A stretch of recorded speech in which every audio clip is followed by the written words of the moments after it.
1989 proved to be quite a comeback year for the Tennessee Volunteers. After a 5-6 campaign the year before, no one was expecting the Vols to make the biggest turnaround in college football. But the Big Orange made the last year of the decade their best year of the decade as they went 11-1, won a piece of the SEC championship, and stopped Arkansas in the Cotton Bowl. There are many factors that figured in that turnaround, but a September 9th win over UCLA on the West Coast gave an indication to Vol fans that Tennessee was back.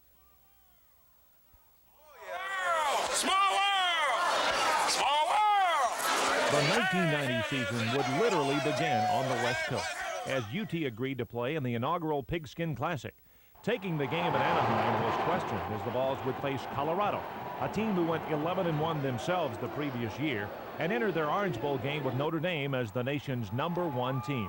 But in reality, this matchup between teams ranked in the nation's preseason top 10 only added to the excitement for the 100th season of Tennessee football, a season that was certainly the most anticipated in UT history. Tennessee caught a break going into the game. The Buffalo's vaunted eye-bone attack was to be paced by dangerous quarterback Darian Hagan, but would be without the services of tailback Eric Bieniemy that day due to a one-game suspension. That advantage showed up on Colorado's first play. Bieniemy's replacement, Mike Pritchard, fumbled, and Earnest Fields gobbled up the ball on the Buffalo 28. The first break of the game belonged to UT. But in a sign of things to come, Tennessee couldn't capitalize. 3 plays produced but 4 yards, and a field goal try by Greg Burke was blocked. And with that, the Vols got nothing. Colorado began moving the ball with its ensuing possession, driving to the Tennessee 47. But Hagan tried one pass too many, and he was introduced to Dale Carter. So were Vol fans. Carter had arrived on the UT campus less than a month before, and within 2 weeks, the junior college transfer was first-team free safety. Carter's first interception in a Vol uniform stopped the Buffalo drive, and his tackle-busting 34-yard return left the Big Orange with 1st and 10 on the Colorado 41. This time, the Volunteers cashed in. Andy Kelly and Carl Pickens connected for 21 yards and a first down on 3rd and 13. From there, Chuck Webb took over. The Vols' sophomore tailback carried on 4 straight plays. The last one a 3-yard burst that put the Big Orange on the scoreboard with a 7-0 lead. It could have gotten bigger just moments later when Hagan was intercepted by Mark Fletcher. Again, the Vols couldn't capitalize as a holding penalty negated a 14-yard run by Webb that would have left UT with a first down at the Colorado 5. Instead, Tennessee was again left with a Burke field goal opportunity from 44, and again it was blocked. The Vols' lead was 7-0 at the end of 1, but the missed opportunities would come back to haunt the Big Orange later. In the meantime, the Buffaloes were getting untracked on offense, driving the ball at the suspect Tennessee defense time and time again on a 97-yard drive. Getting to the UT2, Colorado suddenly felt the Big Orange D stiffen as 3 plays netted but 1 yard. But on 4th and goal at the 1, Buffalo fullback George Hemingway plunged into the end zone and knotted the game at 7-0. The 2 teams traded second-quarter field goals, and the half ended just the way it started, tied. It wouldn't stay knotted at 10 for long. On Colorado's second possession of the 3rd quarter, Pritchard redeemed himself for his earlier fumble, blasting 55 yards to put the Buffaloes in front by 7. Colorado was now taking control, thanks in large part to the Volunteers themselves. Mistake after mistake was killing Big Orange drives. And then it looked as if a special teams miscue had done them in for good. Taken at the 45-yard line of Colorado. Moving to the far sideline to the 50. Down to the 45 to the 40. To the 35 to the 30. To the 25 to the 20. To the 15 to the 10 to the 5. All the way goes McLuhan. And it will be touchdown for the Buffaloes. It's over, right? Wrong. Andy Kelly, who hadn't really had a good first 3 quarters, got hot, leading the Volunteers 70 yards in just 41 seconds. Pay dirt came from 24 yards away when the junior signal caller found Alvin Harper for the score. So the Vols were within 7 and looking for a break. They got it on the ensuing kickoff. Lee Wood went into a mass of humanity and recovered this fumble at the Buffalo 19. and suddenly UT had its chance to tie. That ended 2 plays later as Kelly's pass was deflected and intercepted by Tim James. The knockout punch appeared to come just 2 plays after that. It's really over now, right? Wrong again. Kelly this time needed 1 minute and 35 seconds to negotiate 87 yards, finding Pickens for 14 and a big 6. 5.5 minutes remained, and again the Volunteers were only down 7. But if Tennessee was to get even, the Vol defense was going to have to stop Colorado. They did. The Buffaloes were forced into their first 3 plays and punt situation of the afternoon, and Kelly and company took over at the UT 26. Kelly was beginning to look like Mario Andretti at the controls as once again Tennessee was blowing down the field. This Kelly to Pickens aerial covered 29 yards and left the Big Orange with a first down at the Buffalo 17. Here the drive almost stalled. Alfred Williams' sack of the UT quarterback for an 8-yard loss and 2 short completions left the Vols with a 4th and 7 at the Colorado 12. Enter Alvin Harper. The senior wide receiver has been known to make the big catch, and none was bigger than this 8-yard reception that saved the drive. Webb is in as a running back. Handoff Webb, tries the middle. 5, 4, 3, 2, 1. Give him 6. Touchdown, Charles Webb. Tennessee trails by 1, 31-30. And now, what will be the call?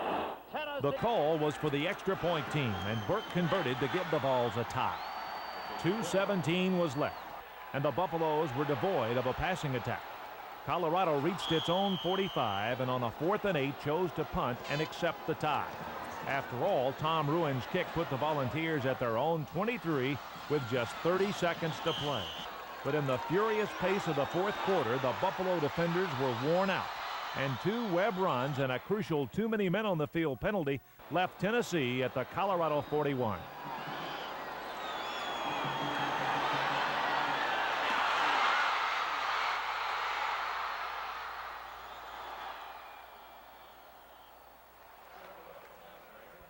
"35 points in the final 10 minutes made for an exciting inaugural Pigskin Classic, but it answered some questions. Andy Kelly could throw as his school record 33 out of 55 passing game for 368 yards would attribute. And the UT defense hadn't been ransacked by Colorado. You know, when we played Colorado, I mean, we had a lot of turnovers. We was making a lot of big plays, and I felt like then we were contenders because we were making things happen. Because last year we didn't really cause no turnovers, but this year we were making turnovers and stuff. This tie would be viewed differently at season's end as the Buffaloes would finish the year at 11-1-1 and be named by the Associated Press as national champions.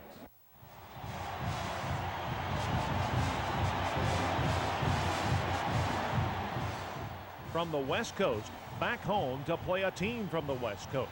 Pacific, coached by former Vol offensive coordinator Walt Harris, was expected to be a soft touch, and Tennessee's first drive bore out that fact. The UT offense went through the Tiger defense like a hot knife through butter. Webb's 8-yard touchdown run came less than 2 minutes into the game. Handoff Webb, veers to the outside, turns it on. 5, 4, 3, 2, 1. What did he do? Touchdown, Chuck Webb. Chuck Webb made that move to the inside hill and explodes to the outside. Well, that's not a Colorado defensive end there, Tom, but there was a man there, nobody even blocked. Webb was going, looked up, had him right in, he looked him right in the face, gave him a little juke and bing. He was outside of him before he knew what happened, into the end zone. After a Floyd Miley interception left the Vols with a first down at the Pacific 19, tragedy struck, and the course of the year would change very quickly. The 20 struggles down to the 18-yard line. He ran about 40 yards to pick up 2 and almost broke it. It was completely hemmed in as he started to his left. He was then plugged, he spun, comes back to the right side, and now it will be Webb limping off the football field to the near side to be replaced at tailback by Tony Thompson. I didn't really see it happen, but I saw him laying there, you know, and that's about all I saw. And then, you know, I walk off the field, and then, you know, he walks off. So I think, okay, he's okay. Tennessee went on to blow out Pacific 55-7, but no one in attendance was cheered up by the stellar performances of Tavio Henson and Tony Thompson. They were waiting for word early the next week on Webb's knee. The news came and it was not good. Chuck Webb had torn his anterior cruciate ligament and would require surgery that would end his season. The Vols would be forced to defend their SEC title without their gifted tailback. And the SEC race began the next week at Mississippi State. The Bulldogs had served as the Volunteers' proverbial thorn in the side, always finding themselves in a place on the UT schedule where they could slip up on the Big Orange. They appeared to have another great shot. All eyes for this day would be riveted on senior tailback Tony Thompson. Thompson had always been a reliable backup, but now he was the Vol tailback. And the game's first drive didn't bode well for the diminutive darter. As the Vols moved inside the Maroon 10, Thompson coughed up the ball. Two more possessions deep into Mississippi State territory produced only this Greg Burke field goal, and everyone was left wondering if this wasn't to be a dog day afternoon. They were becoming convinced when Tony James became the second player in 3 games to run back a punt on the Vols, racing 70 yards to give State a 7-3 lead. At this point, Tony Thompson had apparently seen enough. Handoff Thompson, big hole up the middle, breaks it to the 35, to the 40, to the 45, to the 50, to the 45, to the 40. He's got a blocker in front, 35-30, 25-20, 15-10, 5. What did he do? He scored for the Big Orange. Then Thompson proved Chuck Webb wasn't the only one with moves in the UT tailback core, juking his way for an 80-yard score. The pitch will go to Thompson. Reverse is handed off, faked. It's Thompson keeping the ball to the right side. Gets free to the outside to the 25, to the 30, to the 35, to the 40, to the 45, to the 40. What a move he puts on at the 35. 30, 25, 20, 15, 10, 5, all the way. What a move. Tony Thompson, touchdown, Big Orange. Just like that, the Volunteers had gone from 4 down to 10 in front, but they weren't through. On 2nd and 9 at the State 32, Tennessee dug deep into its playbook for a favorite from another era. Here's Kelly, play action, rolling to the right side, being pursued, may run with the ball, but instead hands the ball on the left side to the 25, to the 20, to the 15, to the 10. Who's got the ball? Bernard Daphne. I completely lost it. But it's Daphne who ends with the football, and Philip Fulmer sitting to my left, calling the play, turns with something, Bill, we had never seen before. And Bernard Daphne ends up with a football, and Tennessee's coaching staff is jubilant. I don't know who designed that play, but I guarantee you if that worked, I'm totally lost. I don't know. He must have given it to him on the inside handoff and brought it back. It fooled everybody. I never saw it. He was an eligible handoff, I guess. To be perfectly honest, I have no idea what happened, except that Daphne, at 300 pounds, is in the end zone. Bernard Daphne realized a dream come true on the old guard around play. Doug Barrett, he came out limping like he was actually hurt. So I thought he was actually hurt at first. Then when we got to the huddle, they called a play, and I'm thinking, well, are they serious? You know, I was kind of shocked. Now, you know, I was ready to go, see if I could score, and I wanted to score bad because I told everybody, you know, if we ran the play in the game, I'd score. A Greg Burke 3 ended the Vol blitz, and it was 27-7 Tennessee at the half. The second half didn't produce a lot of offense. As a matter of fact, Burke's 2 third-quarter field goals would be it. But the UT defense was suddenly dominant as the Bulldogs could get nothing going in the second half. Linebacker Earnest Fields was the leader, and his interception return for a touchdown capped the scoring and the Vols' 40-7 thumping. While the defense was superb, Tony Thompson was the big star. Coming in, his ability was questioned. After the 248-yard rushing performance against State, Thompson was named SEC Back of the Week. Questions answered, it was time to go home for UTEP. David Lee's Miners from Texas El Paso had only one real hope to beat Tennessee, that the Vols would be looking to Auburn and not at them. They found out in the first quarter it would not be the case. The offense did their thing as Tony Thompson scored touchdowns on each of the Vols' first 3 possessions. The defense did their thing too and even put points on the board when Earnest Fields recovered a punt blocked by J.J. McCleskey for a score. Only 16 minutes into the contest, the Big Orange led 28-0. When it was over, almost every Tennessee player in uniform played in the 56-0 whitewashing. The UTEP game ended a 3-game stretch that led in one direction, to Auburn, and the first showdown of the conference season. The previous September, Tennessee proved its power with a convincing 21-14 win over Auburn in Knoxville. But as Big Orange fans have learned, a win in Knoxville and a win at Auburn are two different things. A crowd of over 85,000 arrived early, and a national television audience viewed the biggest contest in the country intently. Here were two undefeated top 10 teams, and the whole world expected it to be physical. It was. Tennessee struck first, thanks to its defense. Tiger punter Richie Nell was on the back line of his end zone and hurried a punt that went out of bounds at the Auburn 25. Then it was time for the Tiger defense to stiffen. 3 Tennessee plays netted but 7 yards, but Greg Burke got the call. For the 7th time in 1990, Burke converted, and UT led 3-0. Again, the Vol D set up the offense. A Jeremy Lincoln interception gave the Big Orange the ball on the Tiger 28. And again, the offense can't punch it home. UT did pick up 3 more as Burke converts from 28 yards away.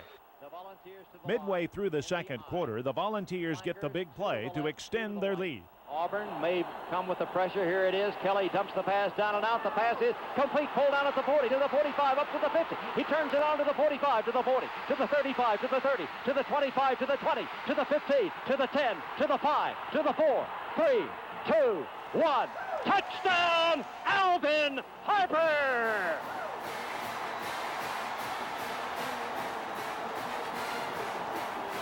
Kelly throws. Harper catches and runs 82 yards, and the Volunteers lead by a score of 12-0.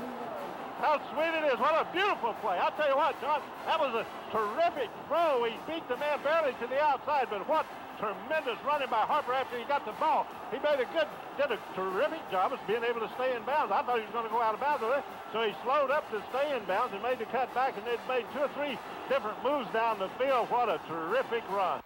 With the missed 2-point conversion, Tennessee's lead is 12-0, but not for long. Auburn quarterback Stan White hits Bo Joseph, and then Joseph is hit. Freshman Roderick Lewis recovers and then rambles 30 yards to the Tiger 5. Back-to-back Greg Amsler surges produce the needed 5, and suddenly and shockingly, the homestanding Tigers are down 19-0. Auburn tallies a late field goal, but as the half ends, a quiet Jordan-Hare Stadium watches a confident Tennessee team leave the field up 16 with a confident feeling, but a knowledge that there is much work to be done. In previous years, a 16-point edge on Auburn was pretty safe. After all, the Tigers couldn't pass, so they couldn't score quickly, but no more, and Tennessee would learn that very quickly. Stan White wasn't in at quarterback just to hand off. He proved it midway through the third quarter. White hit Pedro Cherry for 21 yards and a first down at the Vol 43. After a 9-yard run by Lectron Williams, White found Greg Taylor for 34 and a touchdown. Auburn had covered 64 yards in 56 seconds and cut the Volunteer advantage to 10. Tennessee shows poise, moving steadily down the field, but the Vol passing game is faltering and the drive stalls at the Tiger 31. The Big Orange calls on Greg Burke and gets a call. Julian gets it down. Burke gets it up. It is blocked. It is blocked. Comes rolling downfield, and it will be Auburn blocking the field goal try. There is a penalty marker down on the play.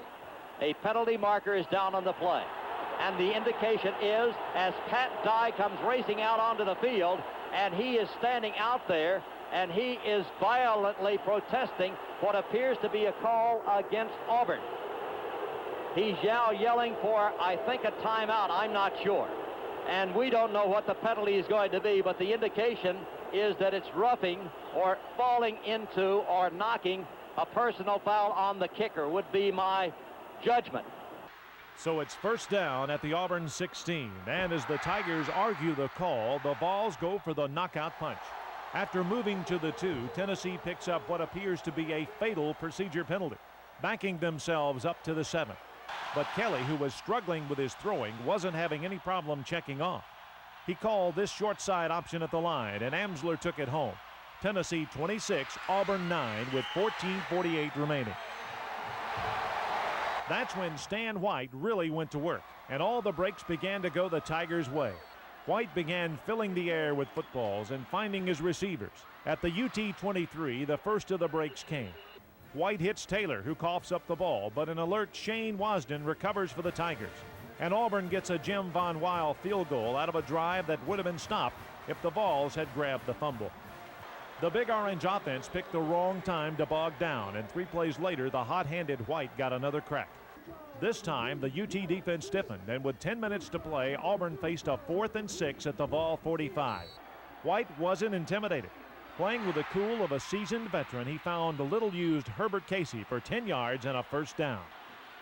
Auburn to the line. Moving on to the Vol 13, Auburn was faced with another 4th down situation, and again they converted. Here's White rolling to the near side, looking into the end zone. Pass downfield is touchdown Overton. Overton came back to make the catch and dances in to score. So Overton makes the touchdown, and Auburn comes when the money's on the line with the touchdown pass from White to Overton, and the Tigers are on the board trailing by only 8. After an exchange of punts, Auburn took over on the UT 43, and everyone in Jordan-Hare Stadium knew what was coming. First, White went to tight end Fred Baxter for 22 yards. Then Joseph carried to the Vol 11 for another first down. But the Tennessee defense found its resolve, and 3 straight Tiger plays did not net an inch. So Auburn would go for 3 out of 3 on 4th down conversions. You could get a bet against that from any football fan, but on this night, no one was betting against Stan White. Under pressure, White found Greg Taylor, and he took the ball away from Dale Carter for a touchdown. Without hesitation, Pat Dye called for his kicking team, and Von Weil converted. Stunningly, the game was tied at 26-all. There was still 1:50 left, and Tennessee hadn't moved the ball in what seemed like hours. But in what would later become a Tennessee trademark, here came the Big Orange. Tony Thompson ran for 7. Andy Kelly sprinted for 11 more. Kelly to Pickens for 15 more. Then Kelly to Harper nets 14. But there's a flag down. What will be the call? A late hit on Auburn, and suddenly the ball's at the Tiger 15. 20 seconds remain. The crowd stands as it's down with 15 seconds to go to a 34-yard field goal try by Greg Burke. Snap down. Kick by Burke is in the air. The kick by Burke is no good. No good. Off to the left. 11 seconds to go. The field goal try by Burke is no good. And so it's tied at 26. Usually when I hit the ball, I know it's going to be good or not.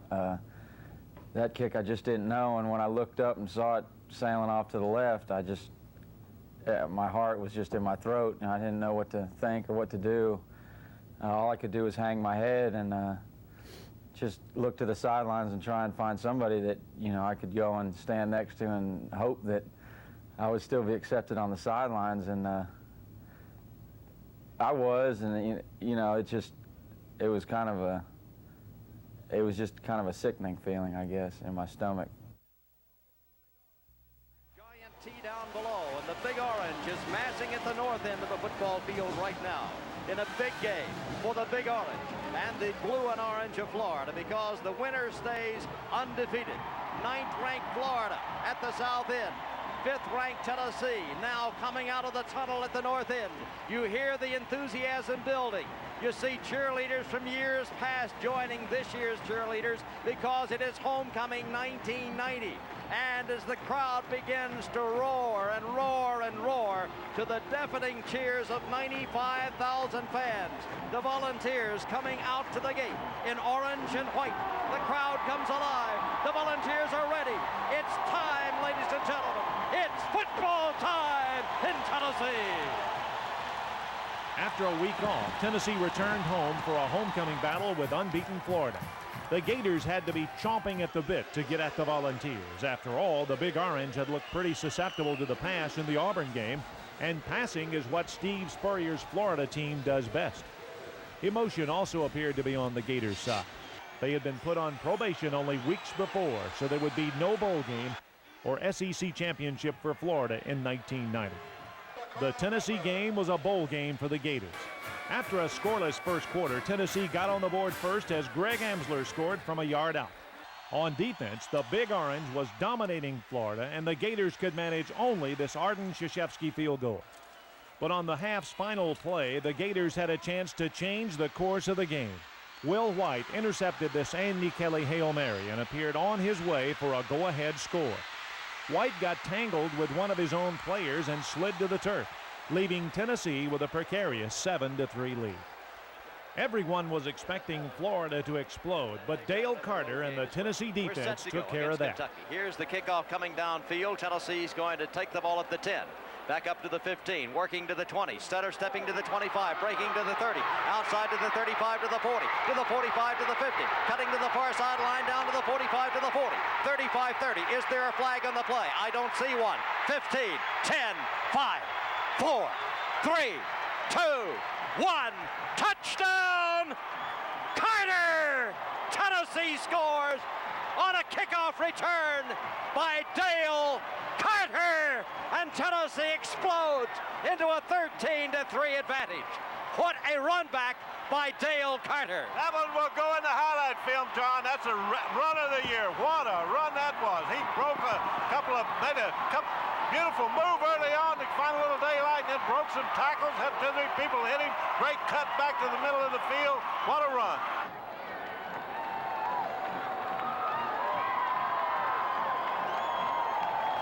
After a great kickoff return of their own, Florida moved to the ball 38, where Sean Walker caused Eric Riff to fumble, and Jeremy Lincoln recovered. From there, the Vols pieced together a 62-yard drive that Tony Thompson finished off with his 13-yard run. 21-3 Big Orange, and it would get worse. On the Vols' next possession, offensive coordinator Phil Fulmer reached deep into his playbook once again. Here's the reverse fake. A long pass downfield for Tennessee is going to be touchdown, Tennessee! It was thrown by Von Reeves. It was received by Carl Pickens. And so Tennessee's Von Reeves throws a touchdown pass as the Volunteers run the tight end around.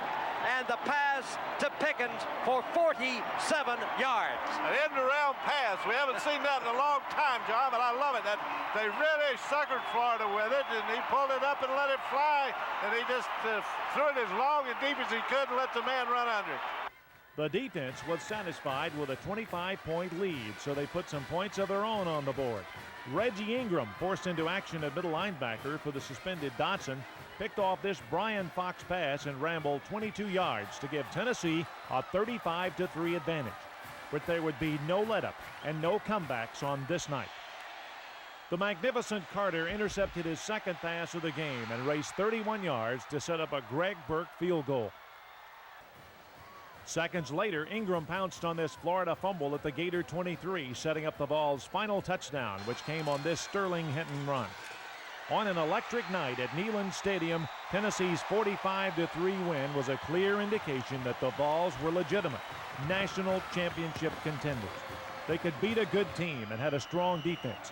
I think everybody had in their mind that we want to go out and play our best ball game up to that point, and we turned out and played probably our best ball game all season against Florida. Moving up to number 3 in the national polls, it was clear the 4-0-2 Volunteers were in the hunt for the number 1 spot. But before worrying about that, Tennessee would have to settle an old score with Alabama. The Crimson Tide arrived in Knoxville at 2-3, having seen injuries leave its team devoid of speed, but not without guts. Alabama had beaten Tennessee 4 years running, and some said number 5 would be out of the question. The game's first play gave an indication that would not be the case. UT's Dale Carter was the star from the week before, but his fumble of the opening kickoff left Bama in a position to get on the board early. A Philip Doyle miss left Tennessee fans breathing a sigh of relief, but wondering if the Alabama jinx was to continue. The Vols looked to take care of that moments later, but a drive that would be UT's deepest penetration of the day stalled at the Tide 3, and Burke was called on to give Tennessee a 3-0 lead. Alabama answered early in the second quarter. Quarterback Gary Hollingsworth used a lot of plays to rout the Vols the year before in Birmingham, but none was more effective than the Utah pass. On 3rd and 13 at the Vol 25, Hollingsworth pushed that button again. And only a great tackle by Lincoln kept Chris Anderson from the first down. So on 4th and 1, Gene Stallings calls for the field goal unit. And this time, Doyle's kick was true. 3-3 was the halftime score. With a defensive style akin to old stall tactics in basketball, Alabama had taken a crowd expecting a rout and left them speechless. Now it was Hollingsworth's turn. The senior signal caller took his team 69 yards on the opening drive of the third quarter, eating up nearly 6 minutes of the clock and getting an all-important 26-yard field goal from Doyle. Alabama's 6-3 lead wasn't insurmountable, but it may have appeared that way. Tennessee was having no success against the unheralded Alabama defense, especially Kelly, who was having his worst day ever as a Vol. Late in the third quarter, Kelly was replaced by the man he replaced 1 year earlier, Sterling Hinton.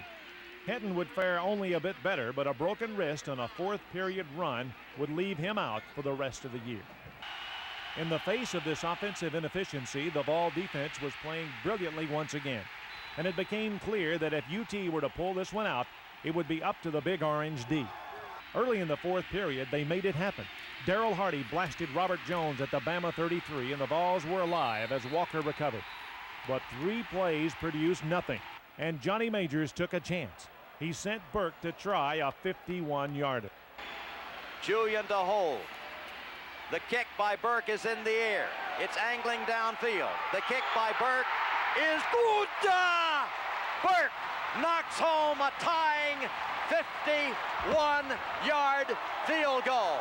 The Vols' chance to win came with 3:21 to go. After leaving the Tide with a 4th and 10 situation at their own 1, the Volunteer defense forced Alabama to punt.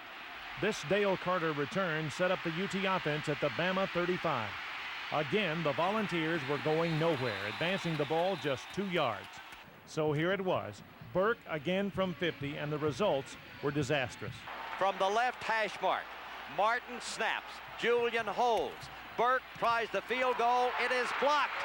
It's rolling back downfield, and it's been covered by Tennessee, but Alabama's going to have the ball at the 35-yard line. Alabama hadn't moved the ball in a quarter and a half, so Stallings played it close to the belt. 2 runs netted 7 yards and wound the clock down to 4 seconds. On trotted Doyle and the 47-yard field goal attempt that could win it. Doyle may never have hit one more true, as the Crimson Tide claimed a 9-6 victory, and the Vol seniors would not taste triumph against Alabama. It is said that time heals all wounds, but an Alabama loss lasts a year. Nevertheless, the week off before the Temple game couldn't have come at a better time for Andy Kelly. This warm November afternoon would belong to Kelly and Roland Poles. Kelly hit on 15 of 21 passes for 264 yards and regained his confidence. And Poles scored 3 touchdowns as the Vols ground out a solid 41-20 win over the Temple Owls to right the ship. The outcome of this one was never really in doubt, as Tony Thompson, on his way to 120 yards rushing, scored the game's first 2 touchdowns, and the Vols built their lead to as much as 28 late. After the contest, Tennessee players openly admitted they had been looking forward to the next game.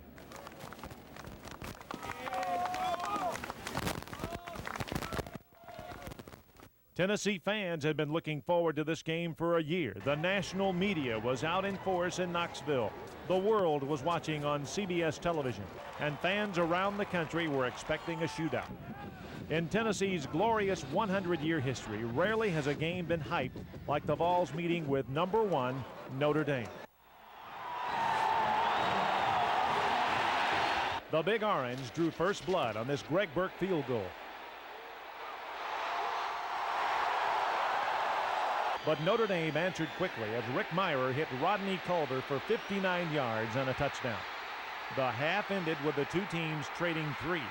The Irish 10-6 lead was to be precarious at best as play began in the third quarter.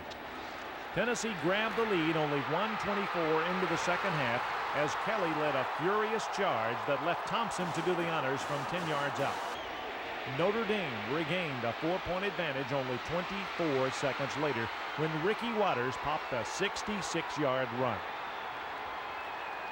Momentum seemed to have turned the Irish way, but no one bothered to tell Andy Kelly.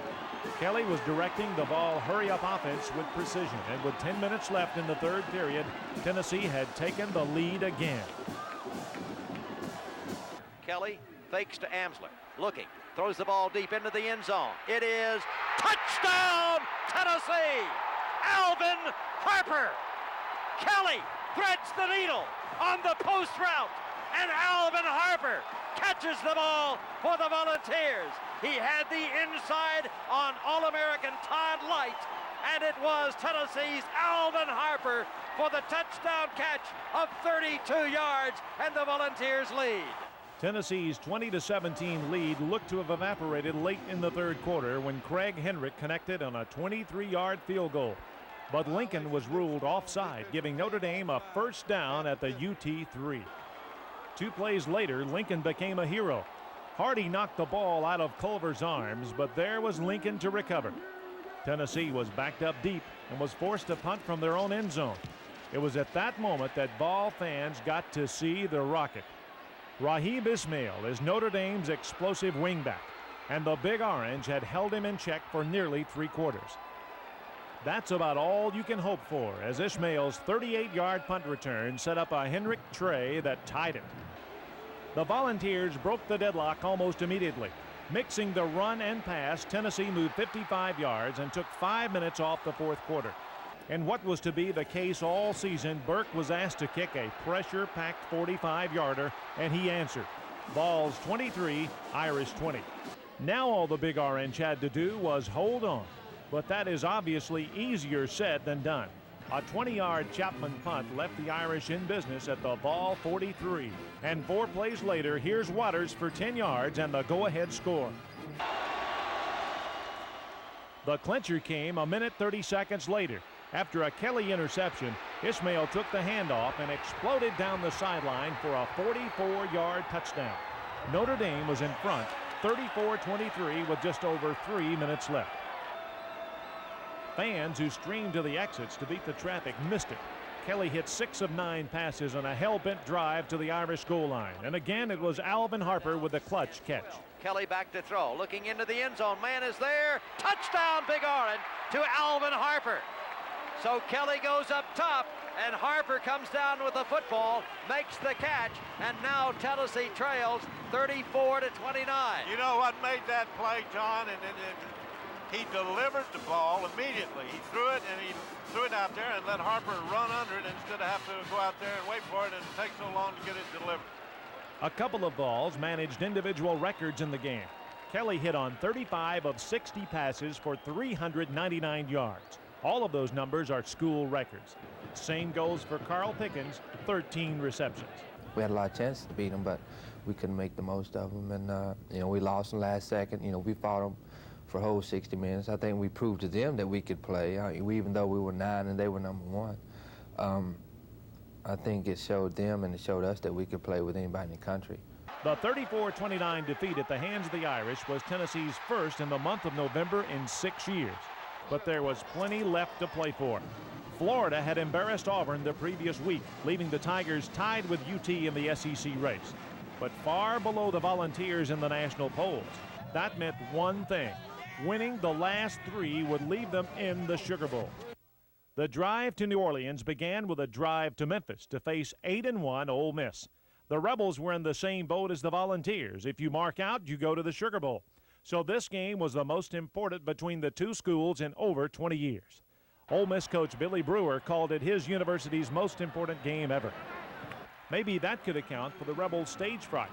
After Burke gave Tennessee a 3-0 lead, Ole Miss drove to the Vol 16, where a bad pitch by quarterback Tom Luke was recovered by Roderick Lewis. Luke was victimized on the Rebels' next possession. With the ball at the UT 25, Dwayne Dotson picked off this Luke aerial to snuff out another Mississippi drive. The third time proved to be the charm for Ole Miss. Marvin Courtney took this pitch and rambled to the Vol 6, setting up the Rebels' first touchdown on a pass from Luke to Derek Owens. Ole Miss was in front 7-3 after 1, but it could have been more. The second period was more of the same for the Rebels.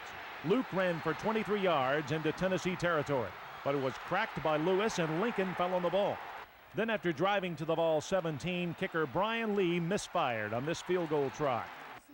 The Vol offense had been quiet during the Ole Miss assault, but gathered itself shortly before the half ended. Kelly began to thread the needle. First, he went to tight end Mark Adams for 25 yards and a first down at the Vol 45. After a couple of short completions, Kelly hit Greg Amsler, who boomed to the Ole Miss 8.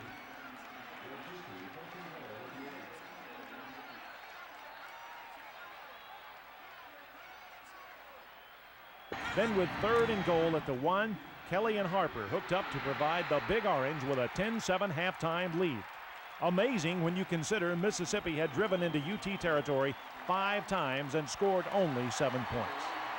The Rebel attack turned aside. Tennessee began to take over midway through the 3rd period. The Vols took nearly 8 minutes off the clock with a 14-play, 68-yard drive that culminated with Thompson's 1-yard burst. With the team in front by 10, the Volunteer defense was rested and beginning to put the clamps on the Rebel offense.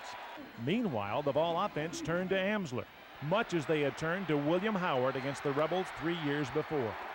The senior fullback carried 6 straight times for 36 yards, moving Tennessee into position for another Burke field goal. Up 20-7 with only 3:52 left, most Big Orange fans thought it was over. Russ Shows didn't think so. The Rebels' backup quarterback started throwing the ball all over the place and finding receivers open. With 1:54 left, this Shows to Owens completion went for 29 yards and a touchdown. Ole Miss was within 7, and the almost automatic extra point would make it 6. But 2 Vol backups made this conversion try anything but normal. Ryan Patterson blocked the kick, and Floyd Miley scooped it up.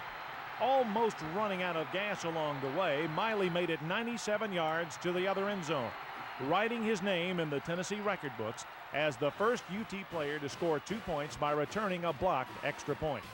That sealed it. The Big Orange had beaten the Rebels 22-13. 1 traditional rival down and 2 to go. Winners have to find a way to win. And there are a lot of winners out there tonight. So let's be proud of our victory. Yeah, baby. It was a tough one against a darn good football team. You had a week's rest. You guys suck it up. You bounce back. Now, you got 1 more step. Don't worry about 2 steps. You got 1 more big step this week. You know how the Wildcats play you. Tennessee's got to be tough in the stretch because we got them all wanting us. Tennessee was a 28-point favorite to beat Kentucky and keep the beer barrel the next week. But it's obvious odds makers don't know much about this series. It was going to be a struggle, and Bill Curry's Wildcats proved that on their first drive. Going 62 yards and 11 plays, UK's Al Baker found the end zone to put the Cats in front 7-0. More Kentucky to come. Wildcat linebacker Derek Thomas picked off this Kelly screen pass and made it to the Vol 20. 2 plays later, UK backup quarterback Ryan Hockman found Phil Logan for a 9-yard touchdown. 10 minutes into the game and the Cats were up 14. Early in the second quarter, Tennessee needed a big play, and in 1990, that meant Kelly to Pickens. Kelly off play action to throw. Looking long pass downfield. The man is there. The pass is going to be complete. Tennessee 20, 15, 10, 5. Give him 6. Carl Pickens goes 71 scoring yards. And Tennessee showed its speed as it was Kelly unlimbering his arm and rifling it downfield to Carl Pickens, who dances home the final 20 as he ran off and left Willis 71 yards on the home run. Kentucky wasn't impressed. Moving to the Vol 22, the drive stalled, but at 4 and 6, the Wildcats felt they had nothing to lose. So a fake field goal was the call, and it worked. Steve Phillips to Rodney Jackson, and the Cats were back in front by 14. Tennessee was in dire need of a break and got it shortly before the first half ended. Mark Moore pounced on a Mike Thomas fumble at the UK 12, setting up this Kelly to Harper scoring strike. For the second week in a row, the Big Orange was lucky to be where they were at the half, and they needed to get off to a good start in the second half. Enter Dale Carter. 15, 20, 25, 30, 35, 40. 45, 50. He's down to the 45. One man to beat. Stiff arm him. He's at the 30. He's at the 25. He's at the 20, but he stepped out of bounds. Maybe did he? Yes. But Tennessee has excellent field position at the Kentucky 30-yard line as Dale Carter returns the opening kickoff and electrifies the crowd, much as he did against Florida earlier this year. It's Dale Carter, 68 yards, Tennessee first down. He's an exciting guy, John. I tell you, you never know what he's going to do. He sits back there a lot of times. Sometimes you think he stays in a little bit too slow coming out there with it, but he really brought that one back. Now let's see if the offense can push it in. Kelly had no problem from there, hitting Pickens with a tying score from 12 yards away. Then came more Carter, taking this Bill Hawk punt and going 31 yards to the Wildcat 47. The Vols moved to the 22 when a 3rd and 7 came up. A good time to go to Harper if you're Andy Kelly, but Harper was hurt. So Kelly went to his replacement, Anthony Morgan, for 6, and the Vols had the lead.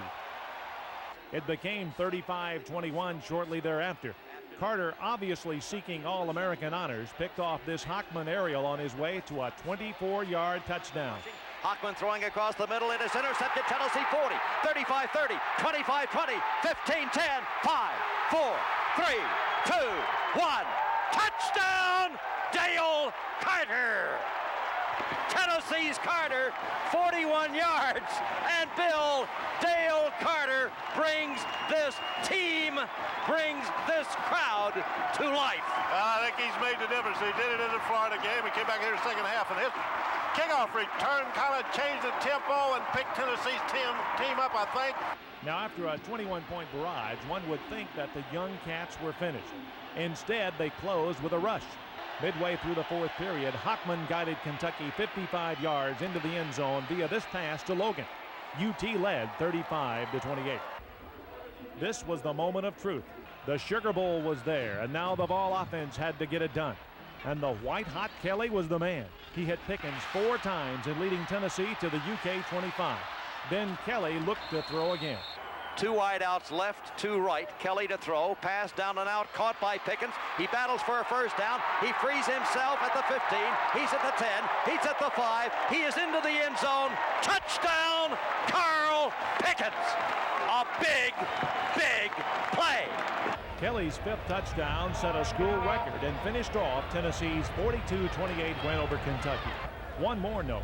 With his 79 yards on the ground, Tony Thompson had become only the 4th back in Vol history to gain over 1,000 yards in a season. This is Coach Major's 100th win at Tennessee. He's only the 2nd man to ever do this. He's a great coach and a person I remember all my life. That the Coach Majors were given the game ball for this game. That having been said, now it was on to Nashville and the last piece of unfinished business. Vanderbilt limped into its season finale with Tennessee at 1-9 and had only pride to play for. But news leaked out of the Music City late in the week that Coach Watson Brown's job was on the line, and by game time, the Commodores were sky high. The first half would be a back-and-forth affair. Like Kentucky the previous week, Vandy scored first. This Corey Harris 5-yard run gave the Doors a 7-0 lead. Tennessee got even midway through the first period when Thompson swept in for the touchdown. Vanderbilt came right back, marching 80 yards to score. Marcus Wilson does the honors from a yard out. 14-7 Vandy. Now it's the Big Orange turn, driving 68 yards to the Commodore 14. It's 3rd and goal. Kelly back to throw across the middle into the end zone. Touchdown, Tennessee on a deflection. Alvin Harper scores for the Big Orange. His 8th TD of the year. Jeff Owen broke the tie with a 38-yard field goal just before the half ended, and with a 17-14 advantage, Vanderbilt led Tennessee at the intermission for the 4th year in a row. And for the 4th year in a row, Vanderbilt ended up losing to Tennessee. First, Thompson scored on this 12-yard run early in the period to give the Vols a lead they would never relinquish. After another Owen tray cut the deficit to 21-20, the end came rather suddenly for the Commodores. First, Thompson scored on an 11-yard gallop. Following a Vandy fumble, Kelly went to Pickens for a 20-yard touchdown pass. A double unsportsmanlike conduct penalty gave Tennessee its next possession on the Vandy 15, and Thompson's 13-yard dash to the end zone marked his 4th touchdown of the game. and gave him 236 yards rushing. The final UT touchdown was a sweet one for Dwayne Dodson. Hailing from nearby Hendersonville, Dodson's 27-yard interception return for a touchdown capped off the scoring. The celebration began. 8-2 Tennessee had won the game 49-20, and thanks to an Alabama win over Auburn, they had captured their second consecutive SEC title. The Sugar Bowl awaited. You're going to get us a ring? Yes, sir. You're going to do that? We're going to head to New Orleans? Yes, sir. There's a song and a great play, Damn Yankees, and the theme of it is you gotta have heart. You gotta have heart. All you need is heart. You guys have got heart. Yes, sir. You guys are right to go. Yes, sir. You're just a bunch of winners. Yes, sir. And you're champions. And that's first time in 50 years back there.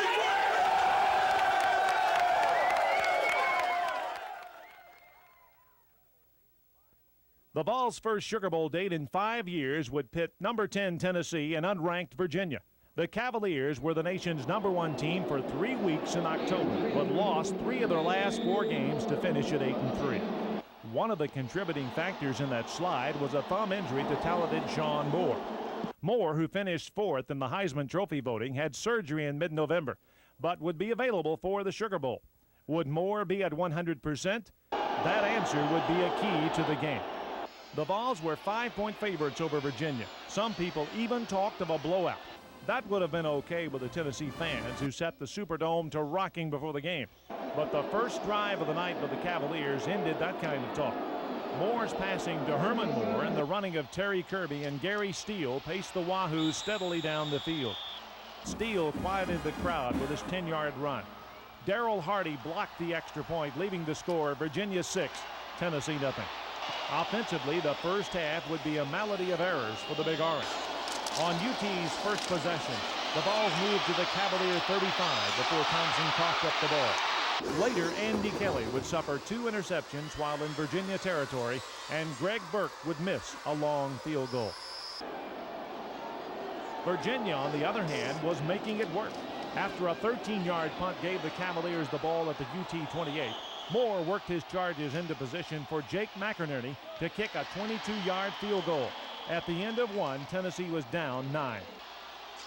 The second quarter belonged to UVA as well. A 15-play, 80-yard drive that took 7 minutes ended with Kirby scoring from a yard out.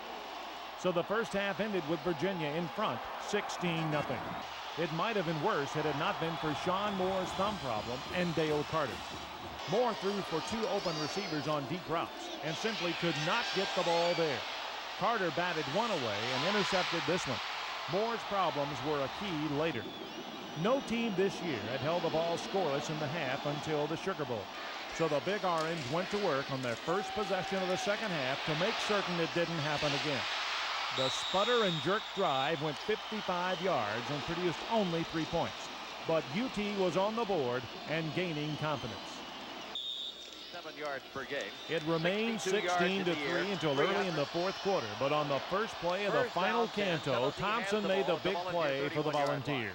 Kelly gives to Thompson, skirts to the outside, darts back to the inside, breaks free, has the ball to the 35, to the 40, spins free to the 45, to the 50, to the 45, to the 40, to the 35, all the way down to the 30-yard line before he's finally tackled by Jason Wallace. But that, Phil Anderson, was a run of beauty. It really was. Thompson did a tremendous job, Johnny. He got the corner there, made the corner cut pretty clean. They got some good blocking there, but after that, it was just all on his own. He did an outstanding job running. 4 plays later, Thompson did the honors from 7 yards away, and with 13 minutes left, the Big Orange was down only 6. Virginia took the ensuing kickoff and moved to the UT 46. There, the drive stalled, and the Cavaliers were forced to punt. But a highly controversial roughing the kicker penalty gave UVA a first down at the Vol 31 and set up a McInerney field goal that left Virginia in front 19-10 with 7:34 left. The Cavalier fans began to celebrate, but they apparently didn't realize how Tennessee's season had gone. Last-second comebacks were the best part of Andy Kelly's act. 80 yards away, no problem. Kelly to Vince Moore for 12. Kelly to Amsler for 15.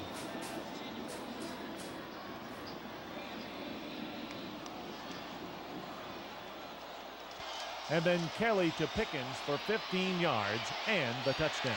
It took 9 plays total, but with just over 4 minutes remaining, the Vols were within 2. Sean Moore knew it wasn't over. Moore raced for 22 yards to the UT 46 and then got a break when the Big Orange was penalized 15 yards for having too many men on the field. That infraction put Virginia in position for a third McInerney field goal, this one from 44. So a field goal wouldn't win it, but a touchdown would. Yet with 2:31 to play, the Vols had a chance. After picking up a first down at their own 33, Kelly found Pickens for 8 yards. Then Andy looked up Carl again. This completion covered 22. 1st and 10 at the Virginia 45. After an incompletion, Thompson gained 5 to the 40, and the Big Orange was facing a crucial 3rd down situation. Tennessee lines up with Amsler as the tailback. Virginia spelling the run would be my guess. Kelly audibles at the line. Virginia stays in the 4-man line. Amsler for the first down. He's got it and more as he pounds down to the 17-yard line. This is Kelly faking the draw on play action. Throwing the ball, it's complete. Pulled down by Tennessee at the 5-yard line. Struggling, this will be Harper. He is buried as he gets to the 4. It was Alvin Harper who makes the catch, and Tennessee sees the clock stop with 40 seconds to go in a 5-point game. Tennessee lines it up with Amsler in there as the running back. Kelly is the quarterback. Amsler with the ball, right side, pounding his way down to the 1-yard line. Tennessee has it at the 1, and the Volunteers use the final timeout. Tennessee to the line of scrimmage. They go into a power I set. The tailback is Thompson. The quarterback is Kelly. The score 22-17. The dive, touchdown! Big Orange in the Superdome. Tony Thompson dives into the end zone, and the captain scores the go-ahead touchdown. The Volunteers lead 23-22 with 31 seconds left to go as McRae and Myslinski bury the defenders, and sailing in, catapulting home for a 1-point lead is Tennessee's Tony Thompson. Virginia had but 31 seconds and was forced to lift the sore-thumbed Moore. Matt Blunden had no luck as a replacement. After missing on his first try, Blunden was sacked by Chris Mims. Out of timeouts, Blunden had one last chance. 7 seconds to go. The score 23-22, Tennessee leading Virginia. Matt Blunden fading to throw. Blunden, long pass downfield. This one's going to be intercepted. Tennessee's Carter at the 30, to the 35, to the 40, to the 45, to the 50, to the 45, to the 40. Cuts to the outside to the 30. Will be caught from behind and ranged down. But this football game is history. And Dale Carter puts the exclamation point at the end as Tennessee comes from behind and wins this football game by a score of 23-22. And Tennessee is the Southeastern Conference champion, the U.S. F&G Sugar Bowl champion. It was not easy, but Tennessee stayed in the football game and winning it with the offensive line taking charge in the 4th quarter. Kelly hit on 24 of 35 passes for 273 yards. For his efforts, Kelly was named the game's MVP. Tony Thompson wasn't far behind, rushing for 151 yards and 2 scores. It was an incredible end for the Vol captain. The Vols finished 9-2-2 and ranked number 8 in the nation, even with a great finish to the 100th year of Volunteer football. But Tennessee fans already have questions about next year. How about a repeat as SEC champs? Well, it's possible. They said it couldn't be done this year, and we did it again. So, if they say it can't be done next year, then we'll try to do it again.